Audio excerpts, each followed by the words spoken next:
Hello, I'm Pippa Norris. We're very lucky to have today with us, at the very beginning of 2013, Sir Bob Kerslake, the head of the Civil Service. Now, Sir Bob has come to MOD Main Building today to meet and talk to some of our staff and to discuss some of the key changes and points of the Civil Service reform.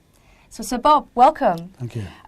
You've already visited the headquarters for the Army and the RAF last year, and now you've ended your tour of the MOD with a trip to Main Building. So first of all, tell me, what are your key impressions of the MOD? Well, Pippa, I've had a great afternoon. We started off with the senior team, talking about the issues for them. I then met the transformation team, the best practice team, and then finished it off with a talk to a group of staff, over 200 staff, and we had a very lively debate after that.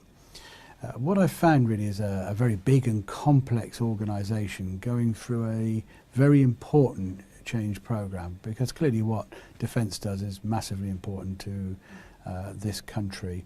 I think there's a lot of thought and organisation gone behind that change programme. It's not going to be easy. It never is this scale of change, but I do get a sense in which there's a clear sense of direction and purpose now in place. And what I'd say here is that the change that's going on in defence is now something that's happening across the whole of the civil service. So defence is not alone in this. We know that it's a big issue for every part of government. And it's incredibly important we get it right. I think the civil service has huge strengths. I've seen hugely impressive things in defence, actually, and particularly important to recognise the civilian staff in all of that. But we know we've got some big challenges as well, and change and reform is going to be the story for a while to come. Well, I heard your talk earlier on. It was really very interesting. But for those who are deployed around the world, who work in other buildings around the country, and who just couldn't make your presentation today, could you summarise the key points of your talk on the civil service reform? I'll do my best to summarise in a few minutes what I did in 20. But I think the first point to make is the importance of change and the need for change.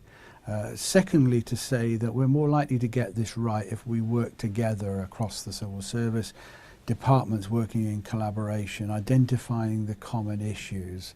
And then I went on to talk about the reform plan that we published in June and what were the key elements of it, particularly 4 key themes: the need to be a more unified single civil service, to find the best practice and make it the standard across the whole of the civil service, to achieve economies of scale in what we do, a more open civil service that is open the way it runs itself, but more open and transparent with the public as well, a more accountable civil service, and particularly a strong performance management system that recognises good performance, but also tackles underperformance as well. And then finally, ensuring that we have the right skills as a civil service to do the job that we're going to have, and particularly knowing where we need to get better. And I think if we do all of that, we will have a civil service that will meet the needs of government, that will respond to the challenges the country faces, and will be smaller certainly, but will be stronger as well as a consequence. So lots of challenges ahead for us, but we've just received a letter from you about pension increases in the contributions next year.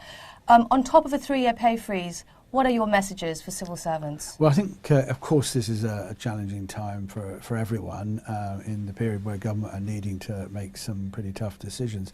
But it's important to recognise that notwithstanding these changes, the civil service is a good employer. It's still, by comparison to almost any organisation, offers a good pension and good terms and conditions.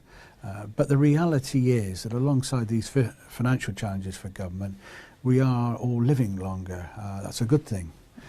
But inevitably, if we want to have good pensions going into retirement that are fair and affordable for government, something has to change. And although it's tough at a time when pay is also being held back, I think it's right and proper that government takes action to do the things it's having to do. So Bob, thanks so much for your time. It was great talking to you. Thank you.